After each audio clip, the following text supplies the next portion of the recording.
So in this room, we have mothers who lost children. We have partners who lost spouses. We have cousins who lost cousins. We have friends who lost friends. We have survivors of physical and emotional wounds that may or may not have healed. We have employees who worked at Pulse. We have clergy and counselors. We have architects and we have designers.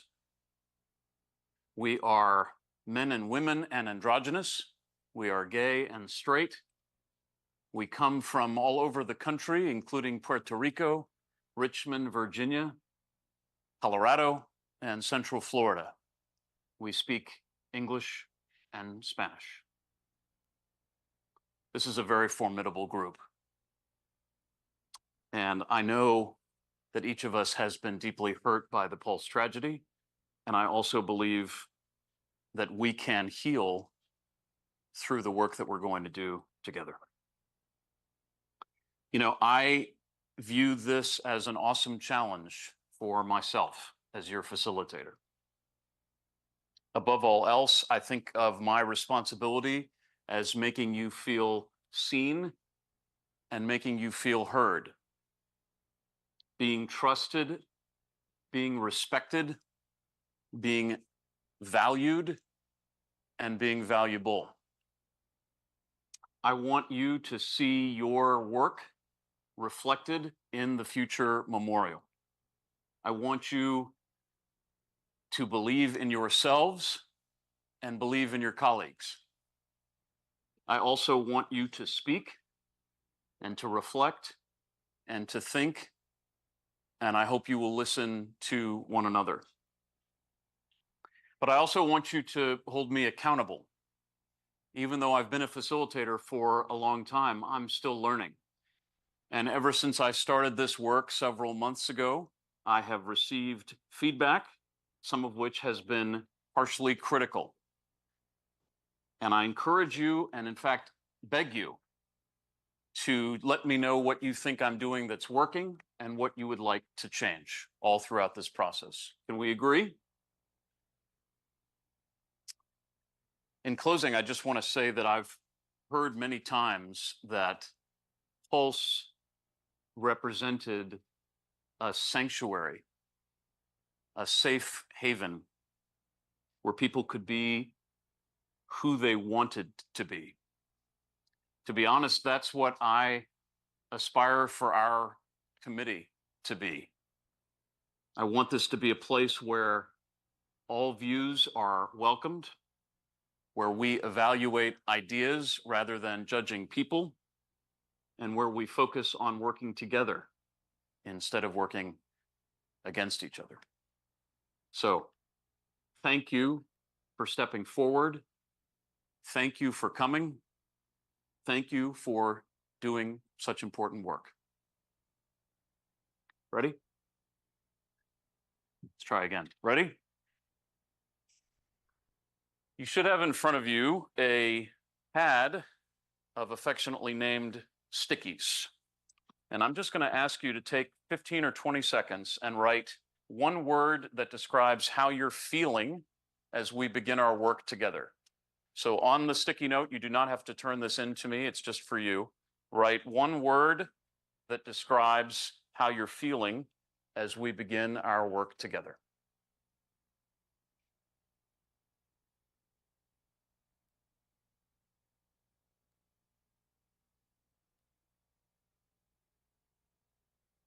I'd invite those who'd like to share their word.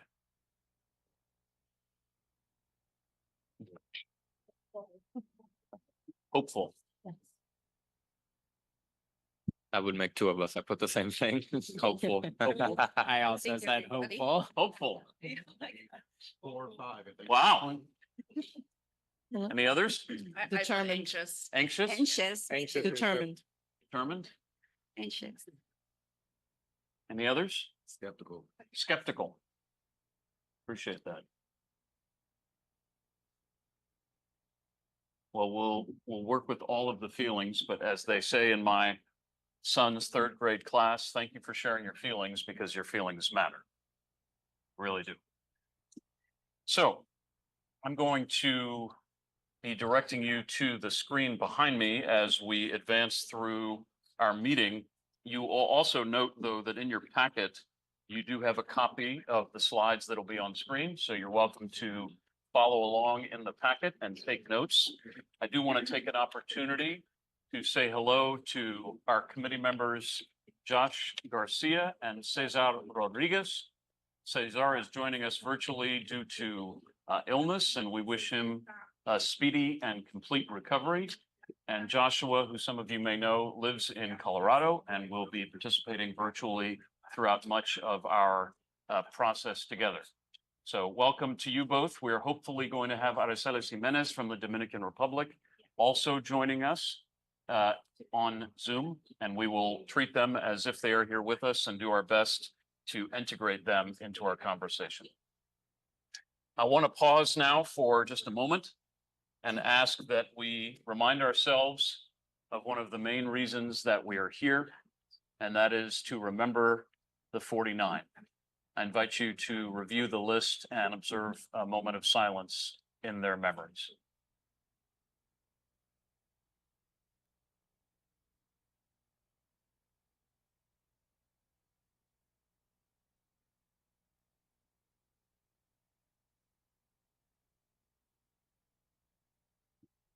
Thank you very much.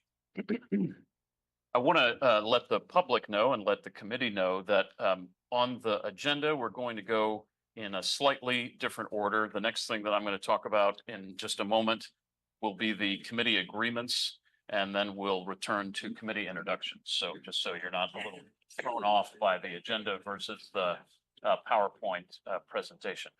You might notice that I'm speaking a little bit more slowly than I usually might, and not that many of you know me, but if you've conversed with me, you know that I maybe talk a little faster, and I'm talking more slowly because, as you can hear, we are blessed to have interpreters for this meeting who are rendering English into Spanish and who will render Spanish into English. And so hopefully all can be aware of that as you speak so that the interpreter can keep up with what we are saying. I expect that everyone that's here tonight will be using English, but you're welcome to use Spanish if you would prefer, again, because we have that resource. And Cesar and Aracelis on Zoom are able to listen to the meeting in Spanish or English, as is Joshua, and any members of the public who are online can choose English or Spanish. One other note before we continue.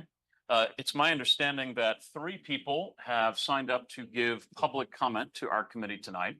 They are all joining us virtually. We intend to take public comment probably around 7:30 this evening. That's 7:30 p.m. Eastern time. That comes after our panel of other memorial representatives from across the country. So if you are online and interested in making a comment and have signed up, that will be the time that we'll give you to give the comment. It'll be 3-minute maximum per speaker. If you are listening to my voice and want to speak, if you're here in person, there's a sign-in table in the back for someone to register, and online you can go to pulseorlando.org/committee, and that will allow you to register to speak so that we can plan accordingly. All right. For any of our meetings, I'm going to provide you all with a set of objectives, and I'm sure you can guess that objectives are really important to a facilitator. They really help me to make sure that I keep us on task and help us to get our work done that we want to get done. So as you can see, just for those who can't see the screen, I'll read that we're here tonight to build trust, cultivate relationships, and understand each other's perspectives, share information about similar memorial work done elsewhere, and discuss and look for consensus on a mission for the Pulse Memorial. I'll say a lot more about that last one as we get closer, but the idea is that before we get too deep into the details of what the memorial should include, we want to try to agree as a group on what we want people to experience, what we want them to feel, what we want them to learn at a high level. and then begin making more detailed decisions as we go along. So those are our objectives for tonight's meeting. This is a part that I want the committee to pay special attention to, because what I've done here is I have listed for you a set of 6 draft discussion agreements. These discussion agreements are from an organization called Conversation Cafe that I have used probably at this point thousands of times. If it isn't broke, don't fix it, as they say. But my main question to you will be to ask you, as you review these 6 agreements, do they work for you as is? Are there ones that you would like to potentially remove, or are there ones that are not there that you think are important for us to include? So for those who can't see the screen, the first one says open-mindedness, listen to and respect all points of view. The second one says acceptance, suspend judgment as best you can. And I would just add that judging ideas is fine. It's judging people as people that we're trying to avoid. Curiosity, seek to understand rather than persuade. Discovery, question old assumptions and look for new insights. Sincerity, speak for yourself about what has personal heart and meaning. And brevity, make space for others even as you share your honest opinion. So again, please don't feel bound to these discussion agreements. They are there just for a template or to lay a foundation. But I'd like to know whether anyone has any changes that they would like to see to these discussion agreements, or questions that they'd like to raise, or comments to make.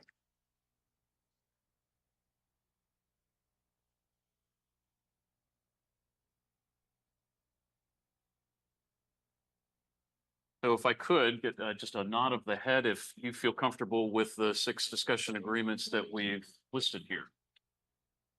Seeing nods. My city attorney okay with nods in this case? Okay, very good. We have to follow all the sunshine agreements. I thank you all for agreeing to these, and I hope that you will let me know if you think new agreements are needed as we go along, if anything comes up. But these will serve as our guideposts for our conversation. There are just a few items that we wanted to review with you from a housekeeping perspective. And again, these are in the folder that you were given. There's a page printout that says committee member housekeeping. So if you dig in a little bit, you should see it. It was kind of near the discussion agreement page. So I'll give you just a moment to locate that document, but it says committee member housekeeping. So as I said at the outset, anyone can use whatever preferred language they would like to use because we have interpreters. And if people are speaking in Spanish, we have the ability to listen to that Spanish through headsets for those of us who don't speak Spanish fluently. So please just indicate which language you would like to use. As you might imagine, it's important that we let each other finish a thought and not speak over one another, because it makes it that much easier for the interpreters to do their work. One thing I want to offer as a suggestion, you all have these placards at your table with your name. May I borrow your placard for a moment? So let's say that I, Nancy Rosado, I know I've changed a lot since you saw me last. But let's say Nancy knows that she wants to say something, but Lali is in the middle of speaking. What I was going to suggest is that the person who knows they want to make a comment, or a question, put their placard like this. And the reason is I don't want to lose track of anybody that wants to speak. So it would just be a way for me to eyeball the room and say, okay, I've got 1, 2, 3, 4. Is that okay with everybody? Raising hands is fine, but I just want to make sure I don't lose track. Okay. But the main thing is to try to avoid crosstalk as best as you can. And for Cesar, for Joshua, for Aricelis, it would be great if you can use the Zoom raise hand feature so that I know that you're interested in speaking as well and can call on you. We do appreciate if you, the virtual participants, will mute if you're not speaking, just so that we don't have any background noise. As you can plainly see, we are blessed to have terrific media coverage tonight. This is a public meeting. And so please just let me know privately, or you can let Donna Weiss, my colleague, know. We also have members of our communications team here. If you do not want to speak with the media, if you want to have them not approach you for an interview on breaks or anything, please just tell us and we will respect that. I know there are at least a couple of people who feel that way. I think that is Cesar Rodriguez. Cesar. If you can hear me, please unmute. Hi, everybody. Hi. I just want to say I'm sorry because I got sick today and I cannot be present. But I just wanted to say that I requested to hear in Spanish, but I cannot hear the interpreter. Okay, we appreciate you telling us that. We will, it's probably not because she can't be heard in the room. It's probably a Zoom issue. So we have our. So Cesar, on the bottom, I think, of the Zoom screen, you should see it's a globe icon. And if you click it, it should allow you to select Spanish, and that might allow you to hear our conversation that way. Se escucha muy lejos, Okay. demasiado lejos. We have it. I think we have it sorted. Okay. Another note that you can see in the housekeeping is that we do have mental health professionals here. And that is both for you all, as well as for anyone who is here at this meeting who may feel just in need of that kind of support. So if that's something that you need, I would probably suggest that you approach Donna Weiss and just let her know that. And she, who herself is a mental health professional, but she will arrange for you to have a private space with that professional. But we know how difficult much of this conversation could be for many of us. So please know that that is available. Again, we will be using our sticky notes, so please keep an eye on those. We're going to ask that Joshua and Cesar and Aricelis, when I ask people to write something on a sticky, for you to send it by email to Donna, and her email address is listed here. And that's just for proper record keeping, to make sure that we have proper records for Sunshine Law and so on. And we will share your ideas on sticky with the group. I think that Pavla, one of our staff people, pointed out the restrooms. My understanding is they're out the door and to the left. I feel like I'm an airline flight attendant. We have two exits. So you'll just go through the doors and make a left, and please just use those as you need. I anticipate that we'll take breaks across the evening because of how heavy this material is, but around 5:45 is when we're going to serve dinner. So there will be a dinner break of 15 or so minutes for folks to eat, take a moment to connect. So be mindful of that. And as you can see, the drinks are there, and they're there for you, members of the public as well. So please help yourself at any time. That takes care of our housekeeping items. And I was going to do this at the very end of the meeting, but I do just want to take a moment and acknowledge the fact that we're sitting here tonight because probably 24 people on city staff worked until the wee hours to make it so that this meeting could take place. I can't list them all, but there are many of them. PJ is our connoisseur of all things tech and has really done a marvelous job, as I'm sure you can see.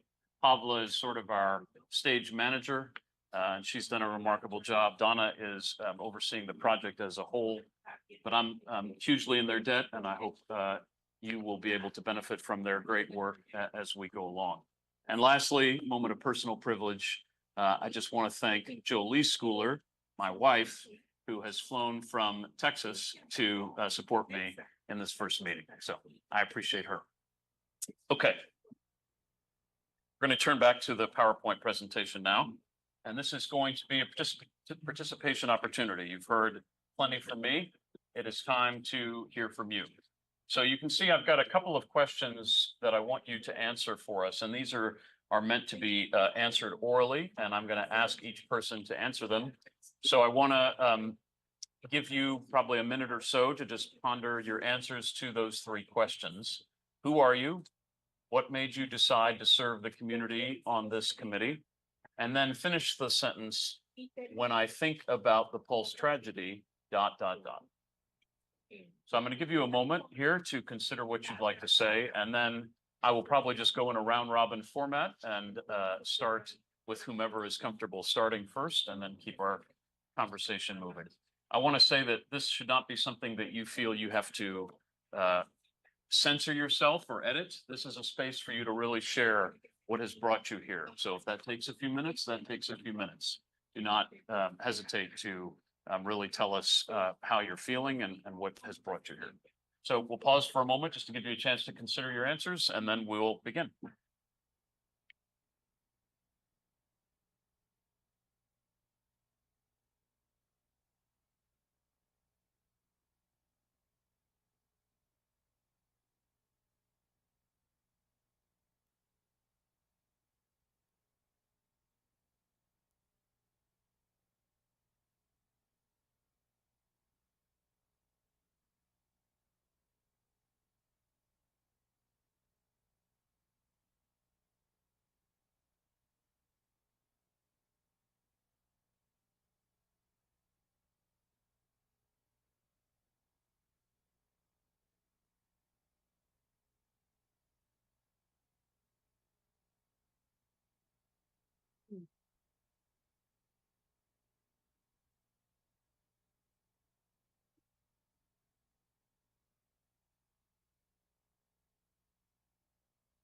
Would anybody feel comfortable being our first speaker? Norman? I honestly, I hate talking into microphones, but Understand. so sitting down or Your choice, actually. I'll sit You can down. choose. Yeah. So my name is Norman Casiano. I am a son, I am a brother, I am a chef, and I am a survivor. I was injured twice that night. I lost not just, friends and family, but a plan, a life that I completely was guiding at that point. I was in my early 20s. So, now I'm a man who's healing. I'm someone who's trying to fall in love with life again. Norman Casiano. The major reason why I wanted to serve my community like this and be a part of this committee is because I am a survivor and I was there that night, and I experienced it firsthand for the past 8 years, but mainly because I feel like there's been so many voices left unheard, and because it's been 8 years, and I feel like a lot of us feel like it's about time that there's a place for us to heal even more at. And the last question was, When you think about the Pulse tragedy. oh, I'm gonna get emotional. When I think about Pulse, I think about, those who don't have their loved ones here anymore. I consider myself lucky to be a survivor because I have my mom and I have my family, and I can hug them still and be with them. I think about all the hurt that still goes on, internally, not just for me, but for those of us who experience this. And I think about, the silver lining. I think about my friends and how they're not here experiencing what's been going on for the past 8 years and having to, kind of like rebuild in a place where it feels kind of hard to rebuild. That's what I think about when I think about Pulse. Norman, thank you very much. It's great Thank to have you. Brett, would you be able to go on next? Sure. My name is Brett Regas. I'm a survivor of the Pulse tragedy. I lost my partner, Frank Hernandez, that night. when I share the same, why I'm not, I mean, why I'm here is because I want something to be done. Like, I feel like we've waited and waited and waited for something that just hasn't come to fruition. And I think that us as a group can come to some sort of an agreement on what we all want. And when I think about Pulse, that I think that I'm lucky to be here, but I'm very sorry for the people that we did lose, and I want to be a voice for those people that we lost to make sure that we honor them and make sure that we're doing right by them. Thanks, Brett. Hi, I'm Keon Carter. I'm also one of the survivors from Pulse. My reason of being here is to also be a voice and not allow everyone else to continue to tell our story, and pretty much take the reins on this and keep allowing to fail us throughout the process. When I think of Pulse, I think about everyone's loved ones. I think about everyone's families, how they're making it through this process, how they're healing. And I just want to be here and making that part of the process. Thank you. Hi, I'm Kelly Dawson. I'm a licensed architect. I wasn't involved directly by this, but in my heart, when I think of Pulse, I think of the pain that everybody went through. And following what has happened with designs for a memorial, and then it was kind of yanked away. I wanted to make sure that I was here to listen to everybody and give my ideas and anything that you need from me as far as that's concerned. I'm here to listen. Thank you, Kelly. Good. Hi, good afternoon. I'm one of the victims' mother. My daughter's Amanda Lisette Alvear. I've been the mother that have adopted the 48 other angels. I'm being the mother that has been there from the beginning through everything. I've been there present in the Pulse memorial since it happened. I was just there before coming over here. How can I not serve in this committee when I've been through all these years involved since the beginning? It is very dear to my heart. I do it, yes, because of my daughter, not because she's gone. I would not stop doing things for her. I do it to be the voice of the 48 others angels. I've been doing this for everybody, for the survivors, for the community. And when I think about the tragedy, 49 beautiful lives were taken. Many survivors were hurt. They continue to be hurt. The community started the love, the unity, and somehow we have lost that on the way. And I'm here because I want to continue that unity. I want to find it. I want to work together with everybody and respect always the process.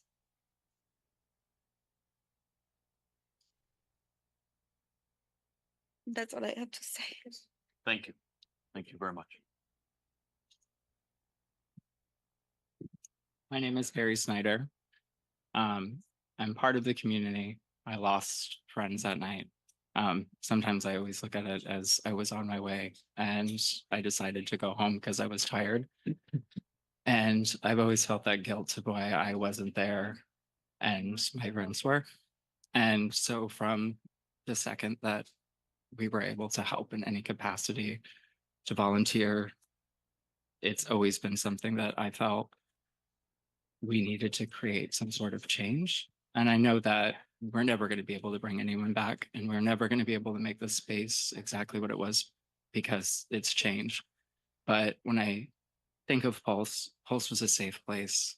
I was a shop boy there for some time, and it was a place that I walked into, and it made us all feel like we were safe, and that was taken away from our community.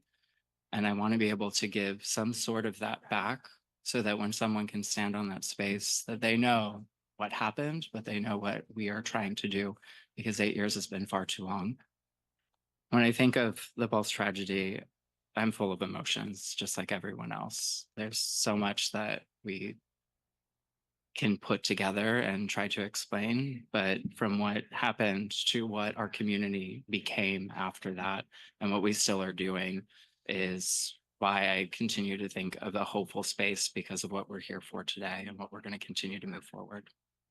Thanks, Marie. Hi, my name is Nancy Rosado. I am not a Pulse survivor, but I am a September 11th survivor. I'm very clear on the pain that comes after a tragedy of this nature. I'm very clear on the kind of help that you need to provide on the kind of support. I have since then been very, very involved with some of the victims and some of the mothers, like I was back in New York. It's pretty consistent, and this is unfinished business as far as I'm concerned. It's time to move this forward. It's time to relieve the pain and move on by getting past this one particular stumbling block. 8 years is way too long. When I think of Pulse, I think of what it would be like or what it's been like to live with unanswered questions and this unfinished business. And I cannot imagine what the survivors and the parents go through, even though I've dealt with the moms for a very long time.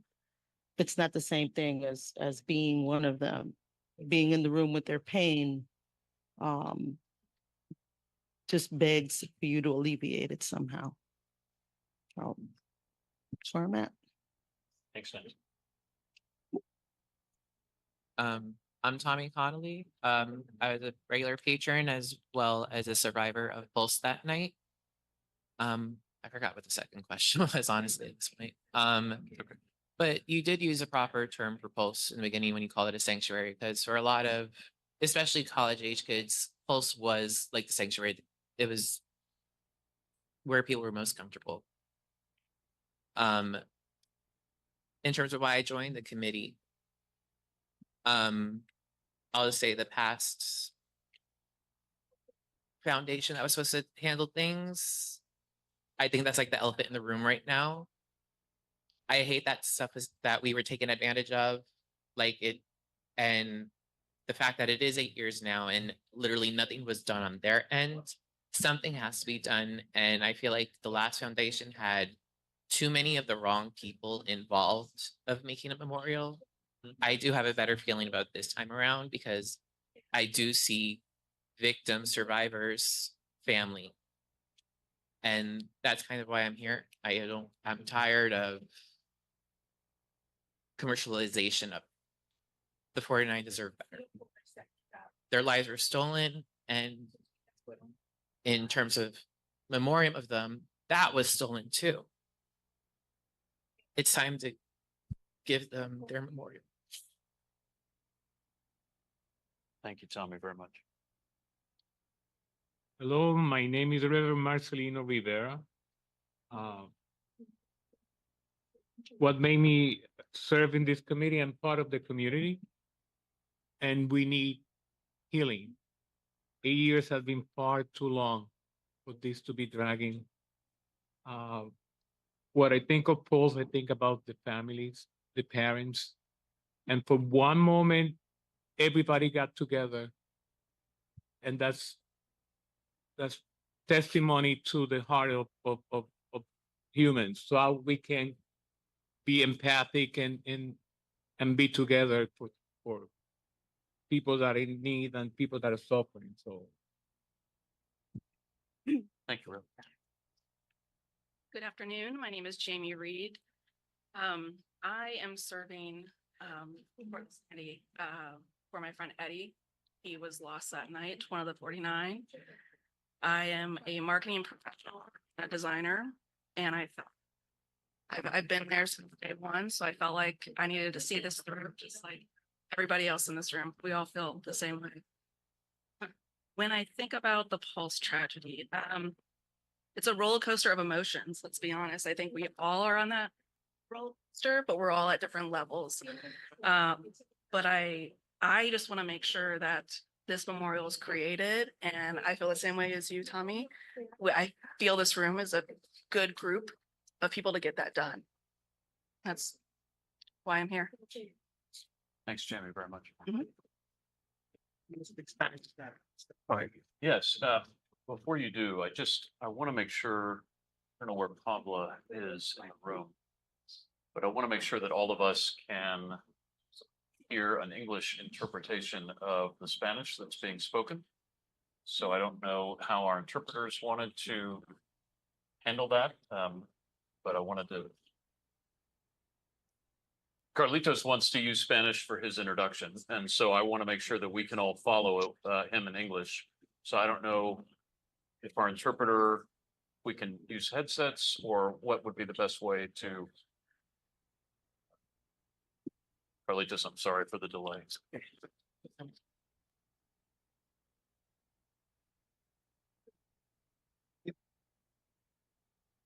Just give us a moment, we'll.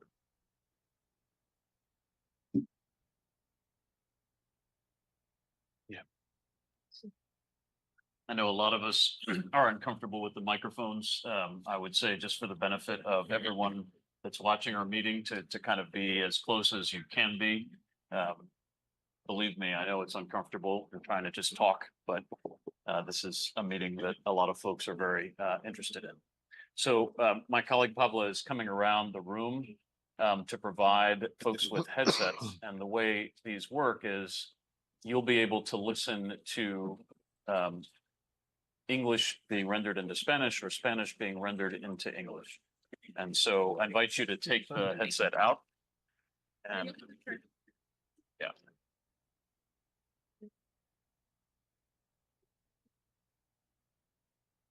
Oh, thanks. Did they get to the end? All right. We'll just take a moment to get these set up, and then we'll hear from Carlitos.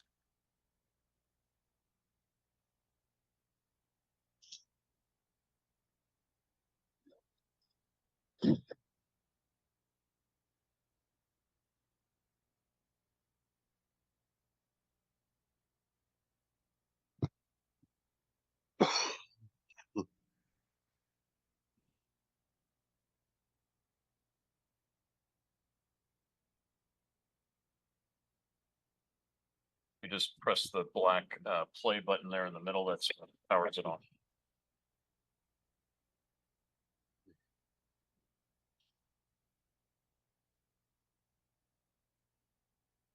Yeah. Yeah, that middle play button. If you press in the middle. Everybody ready? Everybody comfortable? Okay. Carlitos, por favor. Wow, gracias. Hablo español porque estoy un poquito nervioso y es mi lenguaje materno y así me siento más cómodo.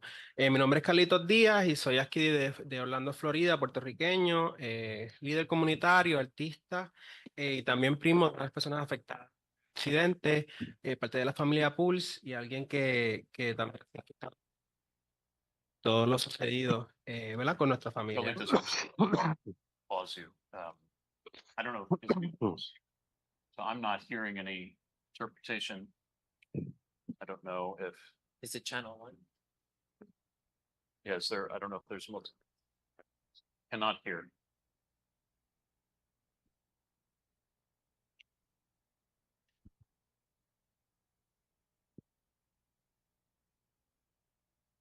Here's somebody moving around. We apologize for the technical difficulty.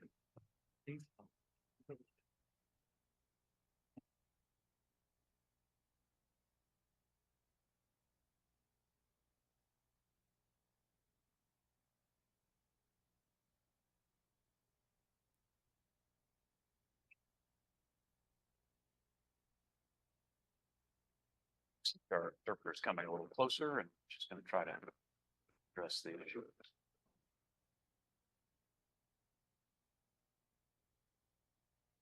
We certainly could hear my colleague who's speaking in Spanish very clearly just a minute ago, so I don't know if it makes sense for her to.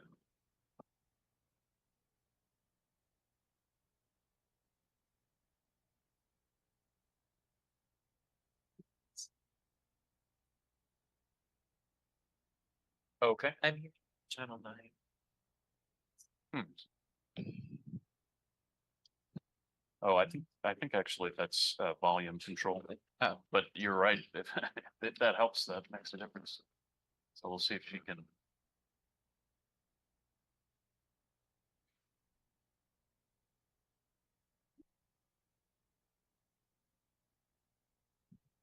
It's extremely faint if you are.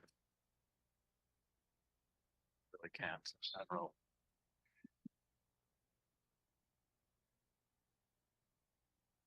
Could I just for a quick fix, ask maybe to have you take her microphone, because I know my colleague here, we could hear her fine. I cannot. I don't know if anybody else can, but I can't. So if we could do that just as a temporary fix for Carlito's introduction. And we can hear. Yeah, we can. Yeah. Her microphone is working. Yeah, that's. Thank you so much for that. Yep. We are. So let's give her a moment to get situated. Carlitos, I'm so sorry. Saludos a todos nuevamente. Nuevamente, discúlpenme. Me siento un poquito nervioso, no estoy tan acostumbrado a las cámaras y el español es mi lengua materna, así que voy a utilizar el español. Así me siento más cómodo. Mi nombre es Carlitos Díaz, soy líder comunitario, artista y también miembro de la familia Pulse. Mi primo fue uno de los afectados en el incidente, una persona que también su salud mental ha sido afectada por todo lo sucedido y que me siento muy comprometido con mi comunidad. La comunidad me llena y es a lo que trabajo, a lo que me dedico y a lo que me apasiona. Decidí unirme a este comité porque que ser escuchado y escuchar a los demás y juntos, ¿verdad? Encontrar una solución a crear a este memorial. Y cuando pienso, pienso en mi familia y pienso en estos 8 años de mucho crecimiento, pero también mucho sufrimiento en varias comunidades. Gracias.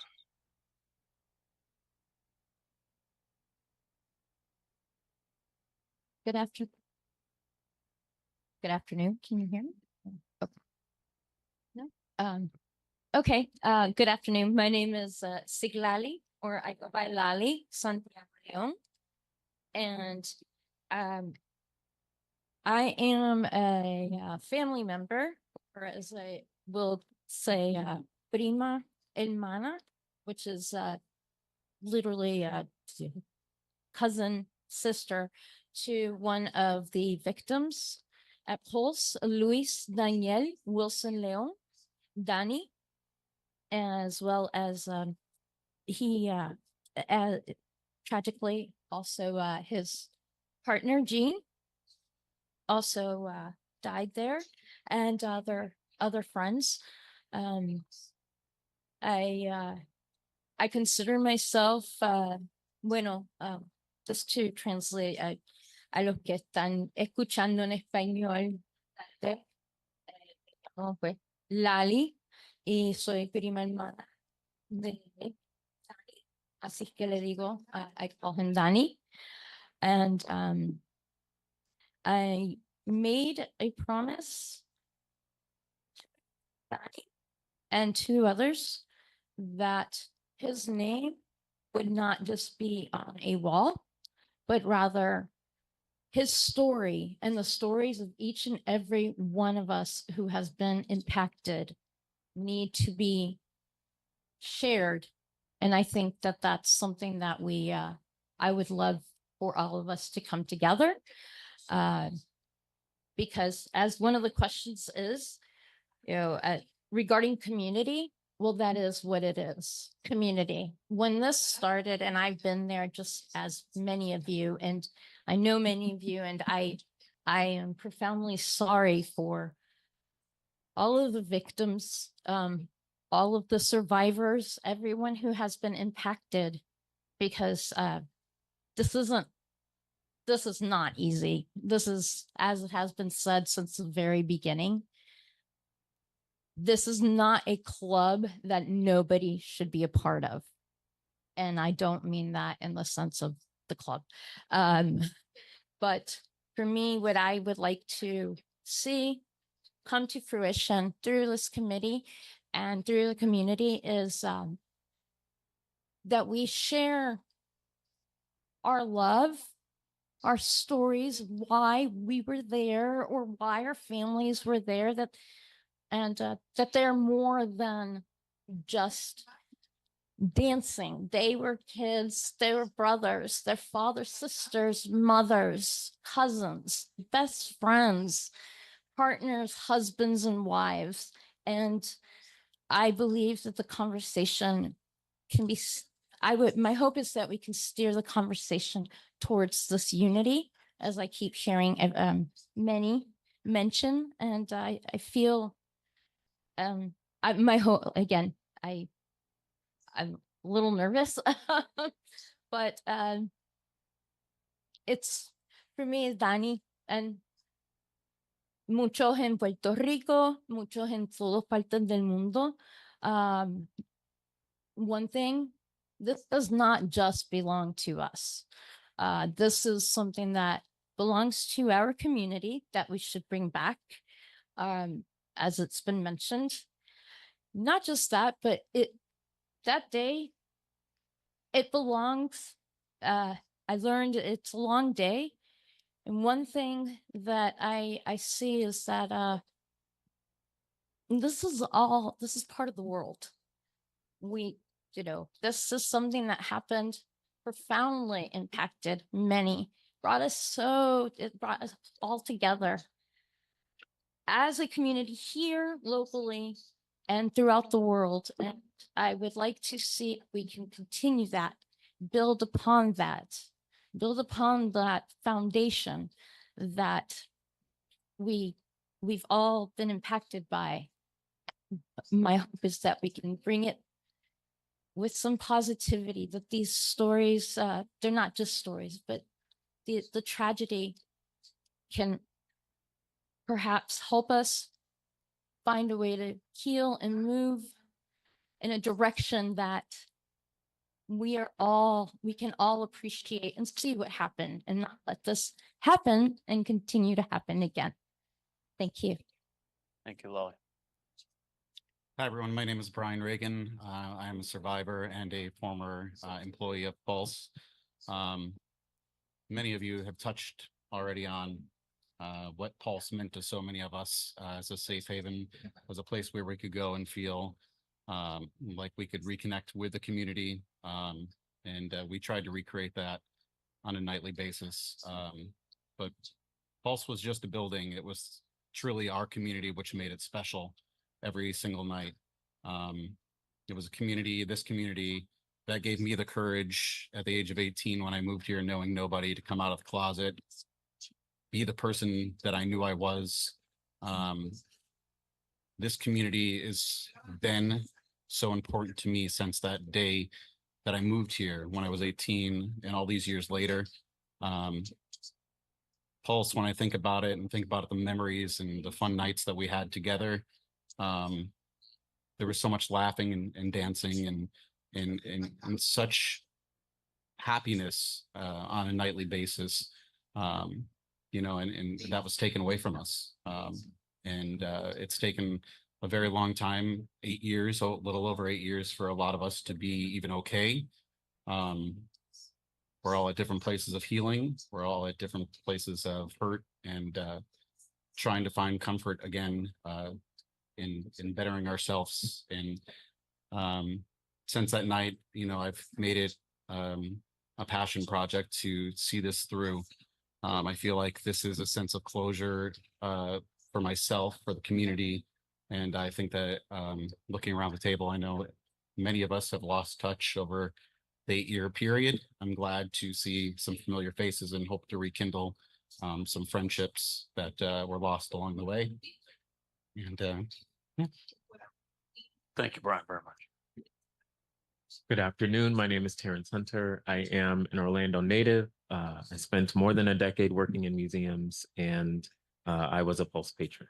I am on this committee because I believe that it is incumbent upon us to get involved in our community, particularly when we see things that we do or don't agree with, to ensure that our voices are heard and that we are representing what we want to see as members of this community. When I think of the Pulse tragedy, I am both saddened by the tragedy itself and yet hopeful for what the work of this committee means in terms of honoring the victims and the survivors and the first responders of that night. Thank you, Terrence, very much. I'm going to turn to Joshua Garcia and Cesar Rodriguez. I see Cesar. Cesar, por favor. And I think we'll go back to our headsets here for those who would like the English of what Cesar is sharing for his. Hi, thank you. Can you see my image? Because I don't want you to see my sick face. I see your picture and not your face, which I'm sure is lovely even when you are sick. Okay, thank you. Yeah, and I'm gonna try to use my English because the translation I cannot listen very well, so I hope you understand me. Of course. According with the first question you did to write on the paper, is my answer is concerned because I still don't know who, if you are directing this all this committee, or who's gonna at the end, who's gonna decide what to do or not to do, the parents of the deceased, you or the city. So that's one of my concerns. So another thing I responding to that night, I just want to tell you I'm not gay. I was at the club just for casualty, but I always been supporting the community. My best friends are gay, so that night I assist there because I saw a flyer that's saying that was a Latin night, and I get in and I saw the music was very nice, and I saw a lot of people. So I stayed there because I was recovering from another accident I had years before. I got hit and run over by a drunk driver on my head. So it's the first time I was trying to socialize again. And that night, my son, my son who was attending one program on the Orlando Police, he was about to assist with me that night, but at the end he decided not to do it because next day he has to go to a summer camp, a camp with the Orlando Police, and it's. I'm glad not to be present because all this brings me, on tears all the time. Every single child I saw getting killed, I was seeing my son on each one of those persons. So it's been so hard for every one of us, and I would like you to listen, all the parents, the families, what they have to say it, because every one of us we need something to say, that, and you to take care, to take in I don't know how to say, tomar en cuenta, and Take into account. Take into account. yes, and but I hope that the answers come out and everything is done like our Latin community, because that night I saw a lot of Latin guys over there, and we have we have a different culture, like the American culture. We need a remembrance place, different, not the American way. I guess we need something special and something really take care of. Thank you. Thank you so much, Cesar. I know I speak for everybody when I say that your English is outstanding, of course, and I'm sorry you're sick, and I hope you will feel better. And I Thank you. really appreciate you making the effort to push through the sickness to join us tonight. So thank you very much. Joshua Garcia, I hope you're with us as well from Colorado, one of our committee members. Hey, good afternoon, everyone. My name is Joshua Garcia, and I just want to start off by saying, although I'm joining virtually, every day my heart is in Orlando, thinking of everyone, and happy to see so many familiar faces and thankful to see people online and in the room there. I was not a survivor, but I was there, called in very early in the morning, night/morning, and stayed there throughout the early morning. Which has now kind of transitioned me or led me down this path to working in nonprofits and working with survivors of tragedy and disasters across the country. The next question was, what made me decide to serve on this committee? Because I think that, everyone here on the committee, whether you're directly impacted, had a family member, we're all deeply affected. And I know I was deeply affected by everything. And I just want to make sure that we're creating an inclusive space for everyone's voices to be heard, everyone to be honored, the lives taken, the survivors, the families, first responders. And when I think about the post-tragedy, I try to steer myself not to forget what happened that day, but more so for my mental well-being of thinking about the day after. And the resilience of the community, the love and support of the community, and creating a space where people can come back together. And I think it was echoed a lot throughout everyone's points, was that we lost that sense of unity and community. So really making sure that we get back to that. Josh, thank you very much for joining us from Colorado, and we're glad to have you. I don't know whether Aracelis Jimenez is on the line with us. I believe that she wasn't at the last check, but Aracelis, if you are there, we'd like to hear from you. Sí. Ah, she is. Okay, bueno. Sí, le habla Araceli Jiménez de República Dominicana. Soy madre de Geraldo Ortiz, que murió en esa tragedia. Me siento mal porque fue mi hijo que murió en esa tragedia. Y realmente ha sido demasiado tiempo que se ha pasado para hacer un memorial, que no hay que durar tanto tiempo para hacerlo. Yo considero que ya es tiempo y que también como que demasiado tiempo se ha puesto para ya decidir hacer ese memorial, que siempre lo que yo he hablado y he pedido es que ahí donde sucedió en la discoteca, que se haga ese memorial, por favor. No tenemos que durar tanto hablando y reuniéndonos para decidir hacer un memorial. Han pasado mucha tragedia después que pasó la tragedia donde murió mi hijo y todos esos otros jóvenes. Y ya tienen su memorial. No entiendo por qué han jugado con nuestro dolor. Y otra cosa, yo me había gustado estar allá presente. Por motivo ajeno a mi voluntad, no pude ir. Pero para la próxima reunión más adelante voy a tratar de ir personal. Y realmente también me siento muy indignada. Y ustedes me disculpan, pero tengo que sacar esta indignación que tengo dentro de mi corazón. Como madre que soy de uno de los jóvenes que perdió la vida en esa discoteca. ¿Cómo es posible que si estamos haciendo algo con seriedad, ya que hemos perdido 8 años haciendo cosas que no se debieron hacer, pero ya lo que pasó, pasó? Ya debemos hacer algo con más seriedad. ¿Cómo si participaron tanta madre? ¿Cómo que ahí en ese comité yo no he visto, apenas he visto una madre que habló y yo como...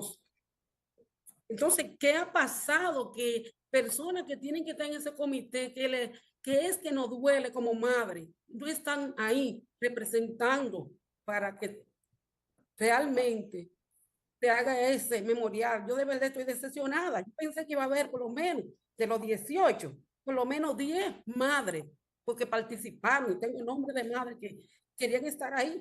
Y es un dolor muy grande, porque ellas quieren estar ahí, no le den la oportunidad. No es posible que personas que no tienen ni hermano ni hijo que estén ahí hoy y esa madre no estén. Debe disculpas, pero tengo mucha indignación, realmente. Realmente estoy indignada por eso, porque no es posible que eso esté sucediendo. Si queremos que nos repetemos y que se haga algo serio, tenemos que hacer la cosa correcta, por favor.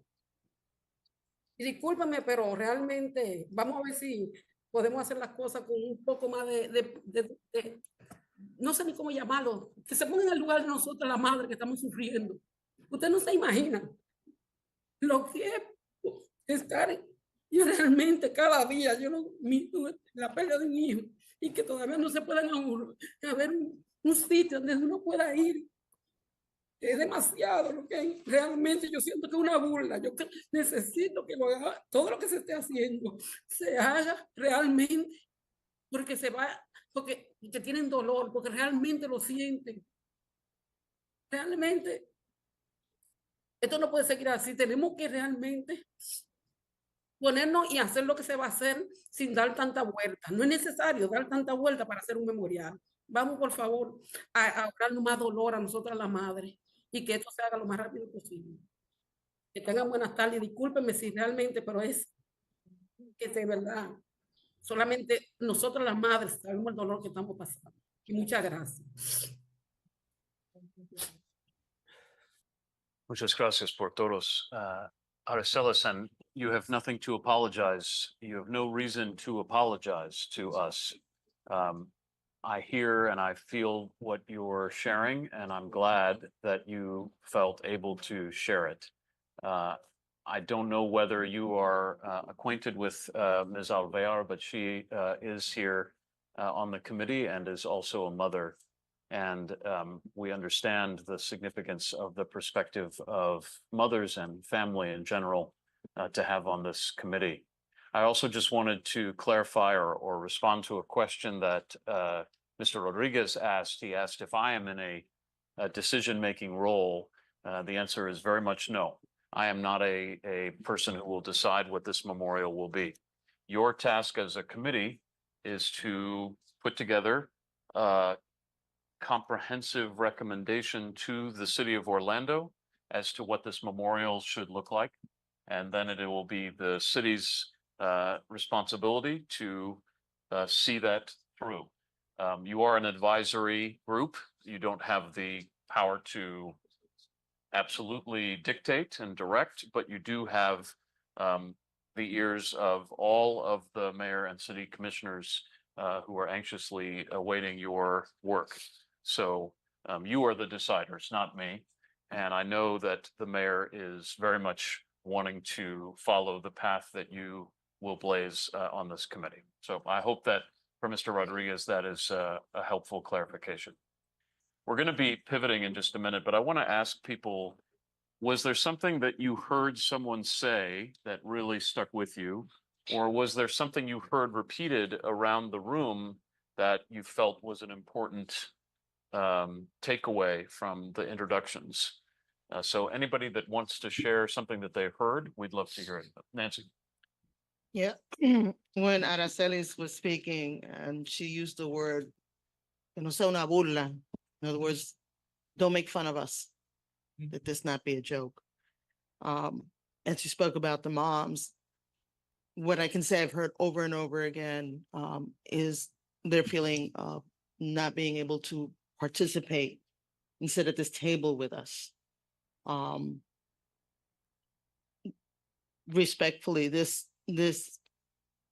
what we are doing should really be very reflective of the moms, the family members. In other words, mom and family member driven, survivor supported. And for the rest of us who are not touched that particular way, that we be the driving force to make these wishes come true or as close to coming true as possible. But when she said that word, don't do this to make fun of us or as a charade, that really resonated. Others? I have a question. Yes. I'll answer the question you have, but when you reference the city of Orlando, I think one of my main concerns, based on what I said earlier, how many of those commissioners were part of the last foundation? And how can we trust them to support what we pushed forward as a memorial when they had the 8 years prior, if they were part of that last foundation? Why weren't they not on top of that foundation? I'm happy to yeah. follow up with you on that to get more information. I don't have. And then in terms of what's been said around, I'll say something I'm personally tired of hearing. It does affect everyone, but I'm tired of being told or being said like it's not just about the survivors, the victims, the families. It did affect the community, yes. But if you were not there that night, it did not affect you the same way at all. And to try to equate yourself to that is a little bit insulting to the survivors. It's a little bit of a look at me energy. I do think that some of the terms we also need to be more mindful of. Lives were not lost, they were stolen, they were taken. They didn't just naturally pass. Someone came and ended their lives. Say the words. Unprovoked. Murdered. Say the words. They were taken, they were stolen, not lost. And again, I'm not gonna harp on it too long, but I'm like, for the past 8 years, after they were taken, in terms of trying to build a memorial for 8 years to memorialize them, pay respects, show love, support, and even to the community, it was stolen again. And if we want the memorial to go forward, like everything has to be out on the table. So that's why I asked in terms of the city, who was in like the ones who are making the decisions, were they involved the last time around? Because if they were, then like, I understand where ourselves is coming from. It's like, don't waste our time anymore. It's been 8 years. Right. And if we have to bring our stuff to the same people from the past 8 years, is it really going to get done? Tommy, I really appreciate what you're sharing and the candor for sure. As I said, I'll look to get some additional information on which commissioners might have been involved directly with One Pulse. Lali, do you want to share? Yes, I just want to say that I empathize with all of the mothers, Aristedes. But I also though want to say though, excuse me, that there are a lot of us who are family members that they're and I'm not trying to be negate or negative, but we too have suffered just as much. I'm not a mother. I am like a sister. I am a family member. And I feel that since that day when I was running down that street looking for him and having him come here from Puerto Rico to become who he wanted to be, I feel that I have, and I'm not trying to be calm, but I just want to say that it is, I feel that there is a sense of importance that we also acknowledge that not many of them had, not many who have mothers or there were many who did not acknowledge that their children or their partners or their family members and were there or who they are or how they express themselves. And from day one and prior to that, my cousin Danny came here for those reasons. My family, my parents were like like his parents, and we still consider that. And so I truly am sorry that not, my hope is that we just have that feedback as well. But and I'm no way trying to negate how mother feels, but please I ask for some consideration and respect for those of us who are their family as well. So it's important to me because, and I've been there just like, and I'm not trying to say, but yes, I've been pretty vocal in the past and, it's just hurtful and I'm sorry. I just want to acknowledge that, you know, there are many of us who are still that are family and that's why I'm here. He's like my brother and my mom and my dad are like his parents. I think in both what Lale and Tommy are conveying is we all want to feel seen here. We want to be known. We want our perspective to matter. And so I hope that all of us are taking that to heart for each other.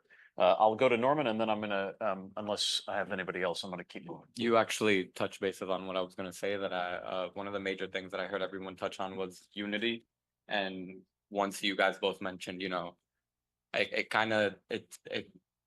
feel like a lot of us for the past 8 years have felt like not seen. So I feel like that's where the lack of unity comes from, where like someone like Lali might feel like just because she wasn't a mother or directly related or whatever the case may be, she isn't seen as someone who can feel affected, or just because someone wasn't there that night, et cetera, So I feel like the major takeaway should be that we come out of this united, not trying to measure, who should feel more pain than not, because obviously it's not comparable to those of us who were injured and went through the hospital, but it's not about who feels more or less. It's about the fact that we all as a community do feel pain when it comes to this, and we want a resolution and we want a memorial.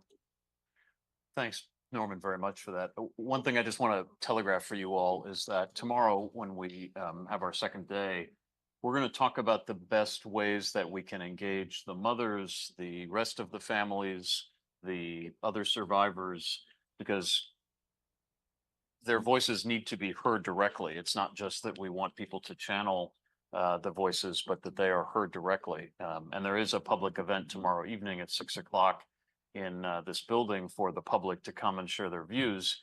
And there will be an online version of that same event as well. That'll start tomorrow evening. So just acknowledging and affirming what everyone is saying about how important it is that these voices be heard. I'm going to, with my colleague's permission, would it be okay if we took maybe a 5-minute pause? Okay. So we're going to pause till 5:20. It's 5:14 now. We're just going to come back at 5:20. Please feel free to get a beverage or use the restroom or what have you, and then we'll start again at 5:20. Thank you.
I don't want to, yes, ma'am.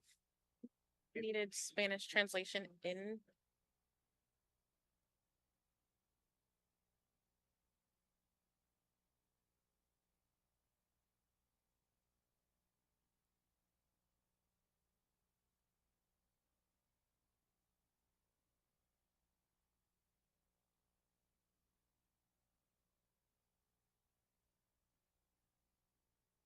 Media is doing some interviews. We do need to resume. So I'll ask the committee to come back to their seats. And I will ask Nancy to get lemonade for herself and for Perry Snyder.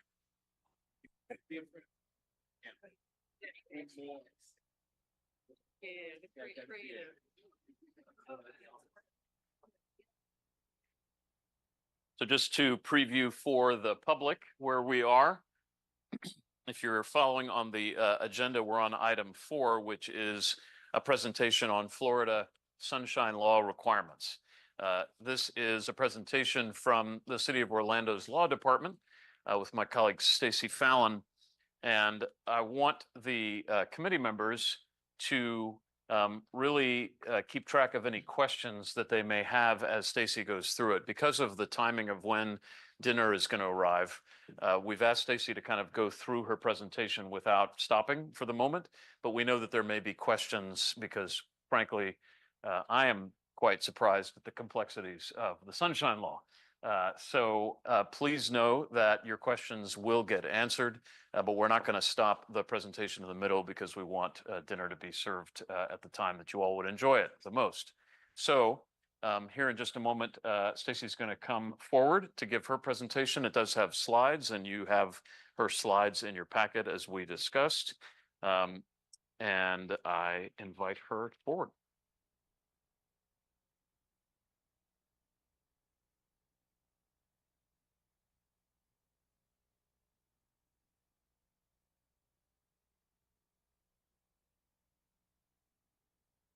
Yeah, it's on. Can you hear me now? Yes. She's not a Verizon spokesperson. No. And I'm usually quite loud, so I will keep this as far away from me as possible, not to overwhelm you. I'm going to stand if that's okay while I go through the legal components or some of the laws that I think we need to discuss. I would like to start off by thanking each and every one of you for devoting your time and being willing to serve on this committee and being a committee member. Without you, truly, this would not be possible. Now, with your willingness to serve on the committee and become a committee member, there are some Florida laws, some rules and regulations that I need to make you aware of. And there it is. So I'm going to go over 3 main areas of the law that are going to regulate how you move as a committee as a whole and as a committee member individually. So they will govern you individually and your process in these meetings that we're having for the Pulse Memorial. So the first of those 3 is the government in the sunshine. This is also known as the Sunshine Law. And what the Sunshine Law governs is all public meetings in which decisions are going to be made. And in short, I put the entire section of the statute up here because this is the tenet of the Sunshine Law. I'm not going to read it to you.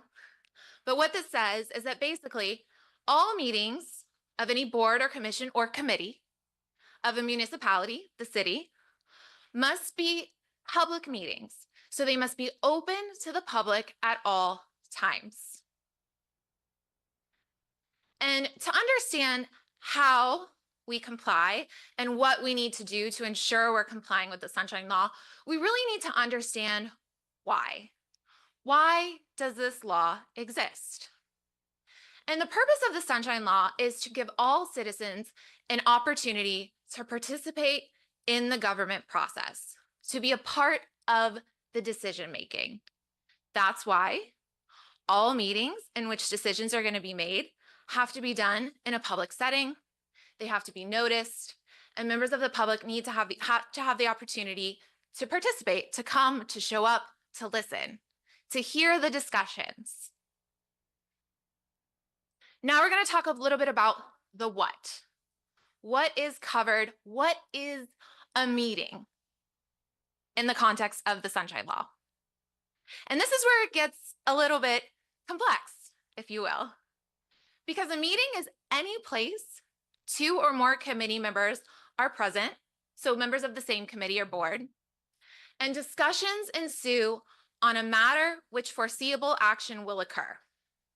In other words, a meeting is any time 2 members of the same committee are together and they're talking about matters that are going to come before them in their position as a committee member. So the reason for your committee, anything that would be related to the purpose of your committee, the decisions you're going to be making, the information you're going to be hearing, that would be considered a meeting. And it's not just a meeting in the sense that we usually think, right? 2 people sitting in a room. A meeting could be a telephone call. It could be a text message. It could be an email. It could be you're walking down the hall to grab some food and you're with another committee member and you start talking about anything related to your business as a committee member. And I tell you that because that goes back to the why. That meeting needs to be held in a public setting. It would have to be noticed and minutes would have to be taken.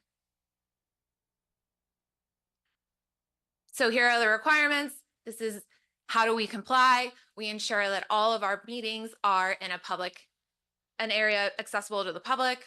Here we are here today in this beautiful room. That the meeting is posted with at least 7 days notice advance of the meeting. We have to tell the members of the public where it's going to be and when. And we also need to take written minutes. There's going to be a record of the meeting. And these are all requirements under the Sunshine Law. So again, I cannot reiterate this enough. Anytime 2 members are together via email, in a phone call, even if you have left this meeting, it's 5 days later, and you run into someone at your local Publix. If a discussion ensues about anything that could come before you, this committee, that would be considered a sunshine meeting. And that meeting, even in that Publix, that would have had to taken place in an area accessible to all. We would have had to give 7 days advance notice, and minutes of that meeting would have to be taken. Stacey, if I could, I just wanted to share with you all, you may have noticed that when I've sent an email to you, you've all been on the BCC section of the email as opposed to CC. If you were to reply all, you would trigger what Ms. Fallon is talking about. Essentially, we would be sort of having a meeting, but the public wouldn't see it because it's just an email. So that's why you'll always get either just a one-on-one email from me or all of the committee will be in BCC. The other thing I'll say is, I know some people here may be friends with one another. I don't think Stacey is saying stop your friendship for the length of this committee.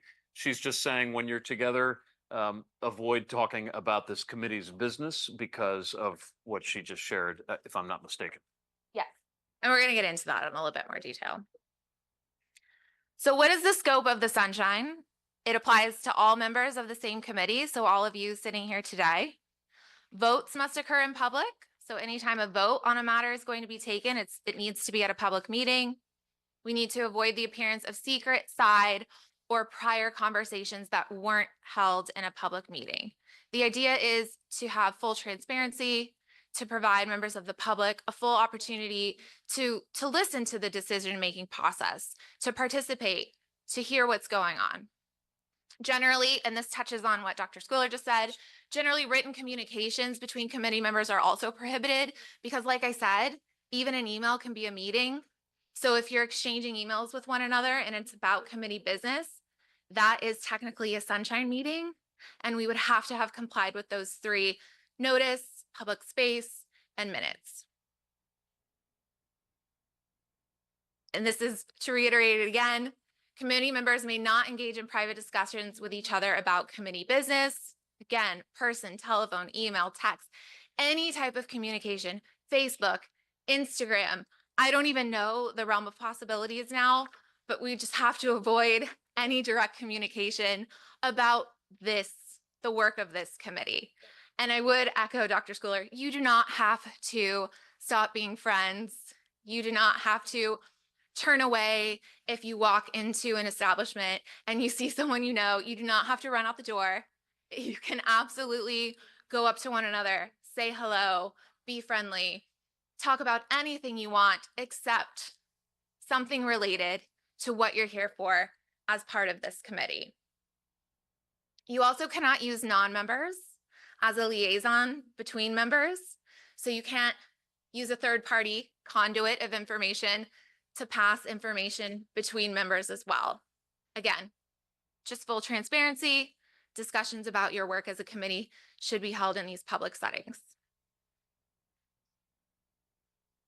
There are penalties for violating the Sunshine Law that I have to tell you about. There are both criminal and civil sanctions if the Sunshine Law is not complied with. Additionally, any actions could be voided, which means you would have to start your work all over and new actions would be required. Again, just to reiterate, you may socialize together. You do not have to ignore one another. That's not what I'm trying to say. I'm just saying, avoid the appearance of impropriety. Avoid having any discussions about Pulse if you happen to find yourself in a private setting with another member of the committee. The second area of the law that we're going to talk about is public records. Now, during your time as a committee member, and I believe it's already happened, you will likely receive documents. You have sticky notes. You will have papers, records, things that are in front of you. Florida has very broad public records laws. A public record is anything made or received during business that communicates knowledge or information. So this PowerPoint, the slide deck, it's communicating information to you. The agenda, it's communicating information. Notes could be considered as communicating information. All of these are public records. And generally, those have to be kept and they have to be produced if requested. And it's not just paper, it can be documents, books, tapes, emails, instant messages, Teams messages, Facebook messages, drafts, phone messages. Anything intended to communicate information could become a public record. So we ask that when you leave your meetings, you leave any and all papers that are sitting in front of you behind.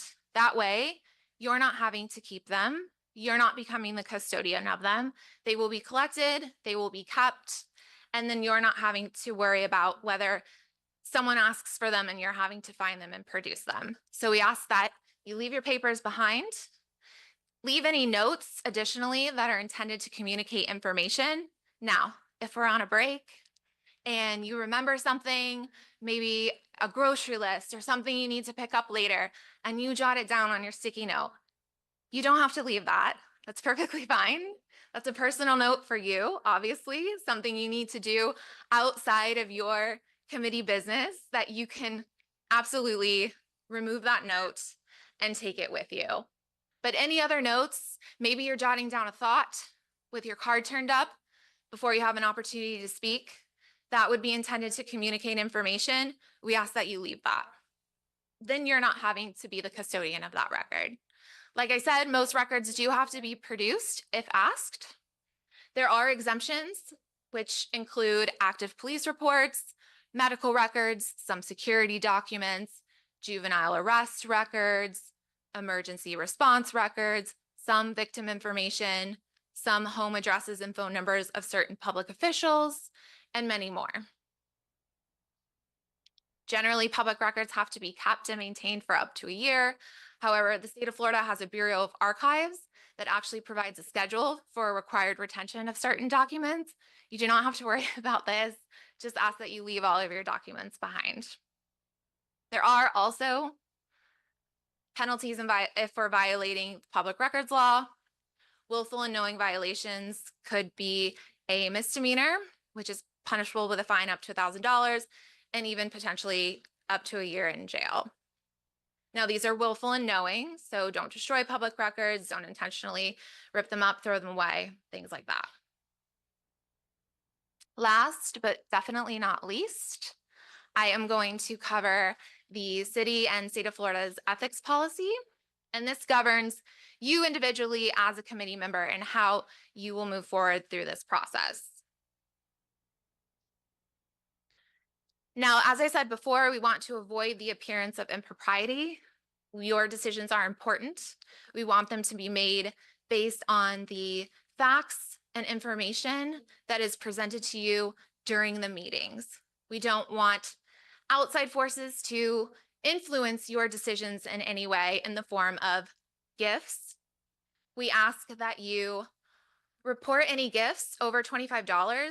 This does not include gifts from your friends, gifts from family members, birthday gifts, holiday gifts, occasional professional meals. If you go out to lunch with a colleague, you do not have to report that.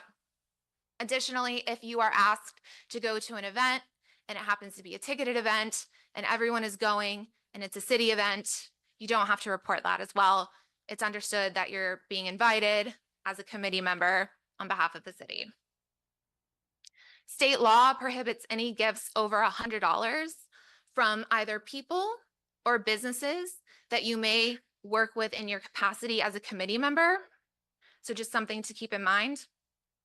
The three major things to remember as it relates to gifts is never take anything that would affect your impartiality.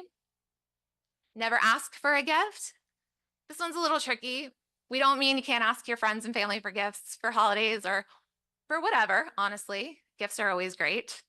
But we shouldn't be asking for gifts in our position as a committee member to try to curry favor. Additionally, like I said, never take any gift worth more than $100 from persons you deal with in your city capacity. Your city capacity being a member of this committee. Lastly, I'm going to touch on voting conflicts. I don't know how much this will come up for this committee, but it's important to know that as a committee member, you must abstain from voting on a measure that would inure to private gain or loss to you, a principal by whom you're retained, a relative, or a business associate. So if you're making a decision as a committee member here, and that decision would give you a personal gain, financial gain or loss, then you would need to abstain from voting. Now, there are nuances to this because if it is a collective group at large that would benefit from whatever measure you're deciding, that's not going to be a personal gain to you that you would need to abstain from voting. It would really be, this decision is going to benefit XYZ company. I work with XYZ company, or I work for XYZ company. I might work on this project. Therefore, I might gain some sort of financial benefit should this decision be approved. Those are the types of things where you would have a voting conflict. Stacey, if I could, one of the points that Stacey was making is we don't anticipate taking a lot of formal votes on this group. And by that, I don't mean we're going to not make any decisions. I just mean we're going to try to make decisions by consensus. We're going to try to find paths forward that everyone feels they can live with. So the chances of there being votes are slim, but obviously what she's talking about is still important. If you know that there is some way that you would benefit from a decision, it's important to recuse and disclose that. But the other thing I'll say for the public's benefit is when all of the members of this committee applied to be on the committee, they had to affirm that they would not directly participate in the process of building the memorial in some professional way. And so hopefully that will eliminate the need for too much recusal as we do our work. So Thank you.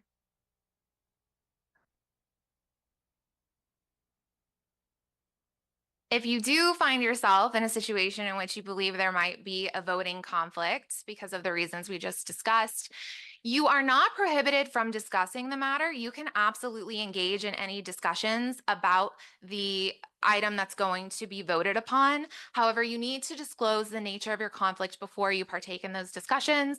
There's also a form that needs to be filled out. We'll get that for you. We'll make sure you get it filled out. And then you can absolutely engage in all discussions. You just can't vote. That's the only restriction. There's also a dual office holding. This is just a matter of serving on 2 separate boards. This is pretty nuanced as well. If you believe that you're going to serve on another board, you can always come and talk to me and we can figure out if it would be a dual office holding prohibition. Now, I believe we're going to hold questions, but I will say that I will be here throughout the process as a resource to help you navigate these complex rules and regulations as it relates to your service as a committee member. So please, if you have questions, you can always come and find me individually. I'm happy to answer any questions. If throughout the process something comes up and you have a question, I'm always here as a resource. I hope to meet each and every one of you and introduce myself as well. And please use me as a resource as you need. Thank you. Stacy, we really appreciate it. Thank you. And as Stacy said, she'll be here. So if questions arise, not just tonight, but at any point, she is your resource as much as she is the city's. So please don't hesitate to reach out to her. Thank you. The all-important clicker. A couple of notes before we pause for dinner. The dinner that we have gotten is for you all as committee members, and we did our best to make sure that dinner meets any dietary restrictions, but we'll eat that here shortly. I'm going to suggest that we take about 15 minutes, and then if folks are still eating, continue eating. That's okay, but I think we have a lot that we want to get into, so I'd like for us to resume. So once we break, I'm hoping that we'll resume our conversation around 6 o'clock, so it'll be like a 15 to 20 minute pause. I wanted to mention that there are 3 mental health professionals who are in the room with us this evening. I don't know if they are somewhere where they can raise their hands or there they are. Thank you so much for being here. And so if anybody would like to draw upon them as a resource, that's what they're here for. That applies to committee members or members of the public. So I wanted you to be aware of that. And then lastly, if there's anyone here who wants, while they're in the room, to be hearing the work of our fantastic interpreters in Spanish, please let us know and we can get a headset for you as well to be able to follow this meeting. I apologize to Cesar Arcelis and Josh that we can't feed you tonight. God willing, we'll feed you another time. But we will pause here and come back at 6 o'clock. Hope everybody will enjoy their meal.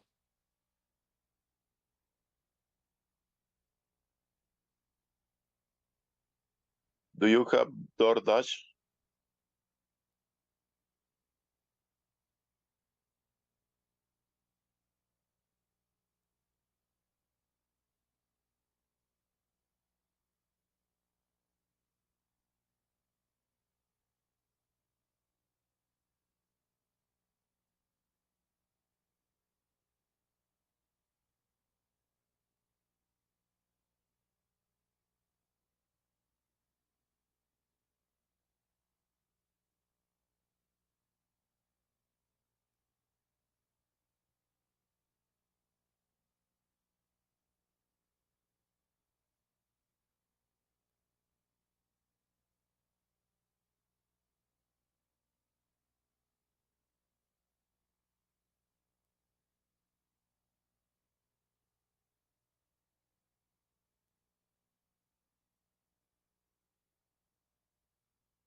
You're making me feel like royalty or something.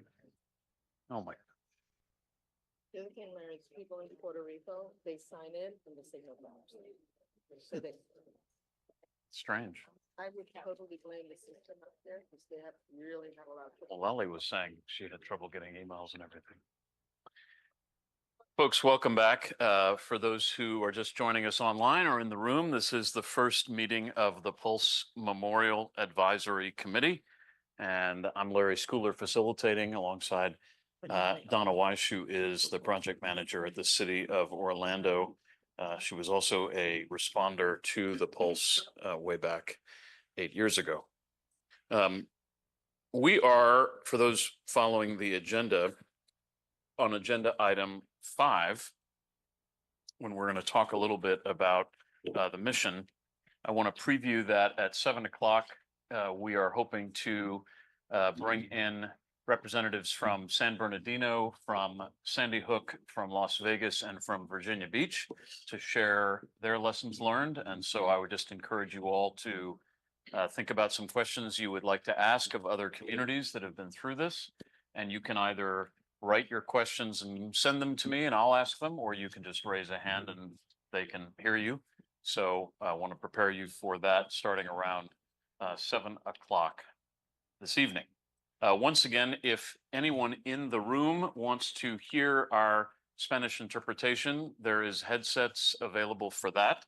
And for those who are hoping to communicate in Spanish, we will be able to follow you in real time ourselves in English for those of us who are not fluent in Spanish. So everyone who would like to use Spanish, including those people who are online, can do so.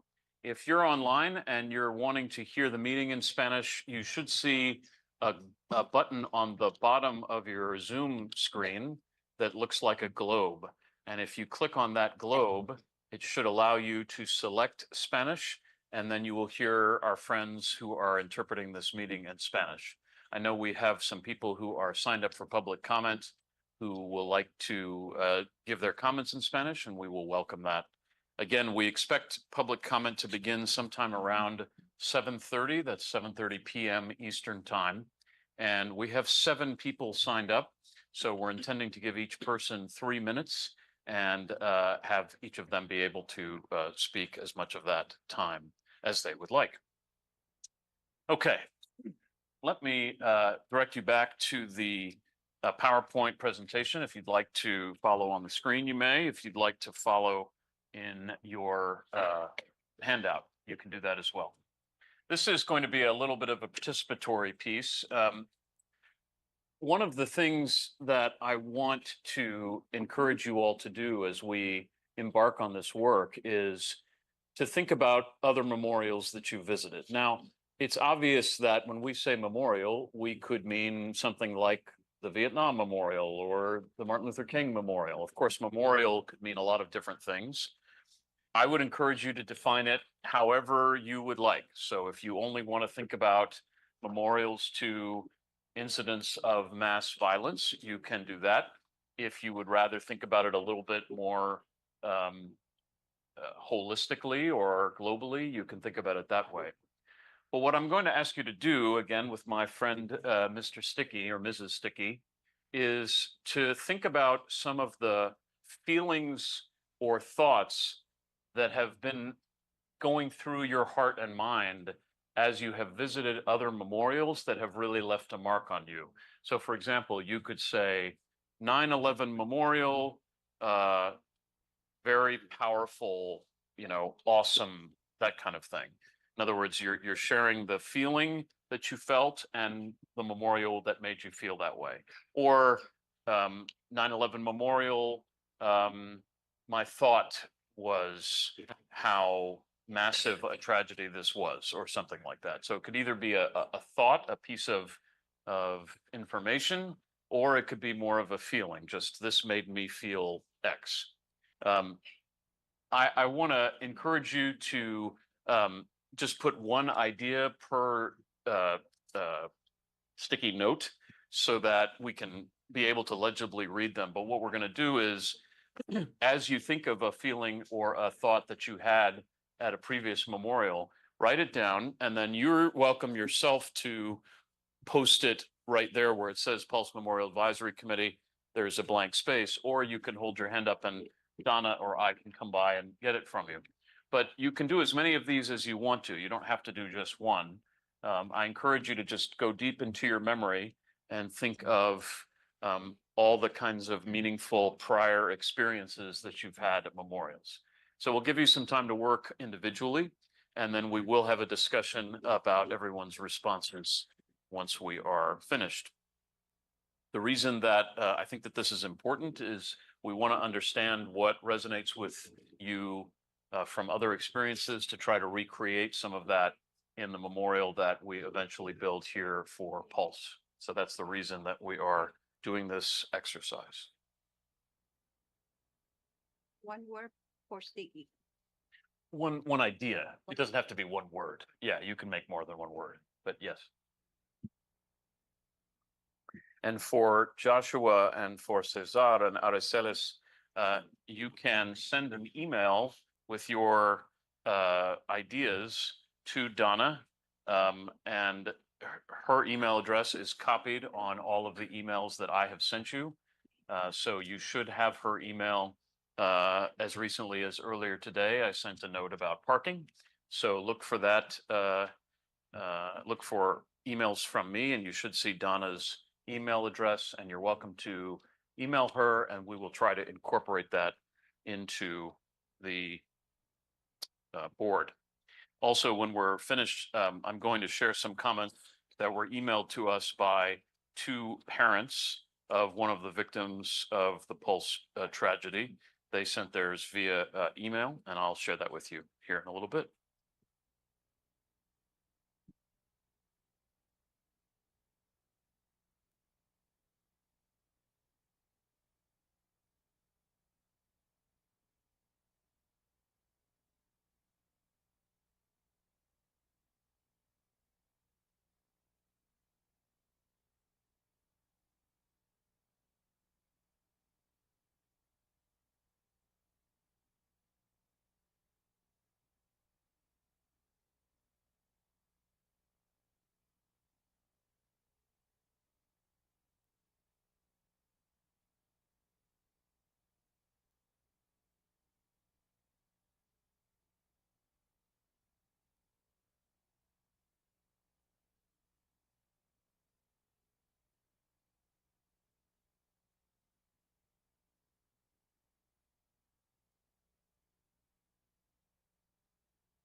Folks, if you've finished with what you've written, you can either walk it up or just signal to me and I'll post it up, whichever you'd like. But want to just get those up on the board.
Besides Lolly and Kelly, anybody else need more time? Are you all right?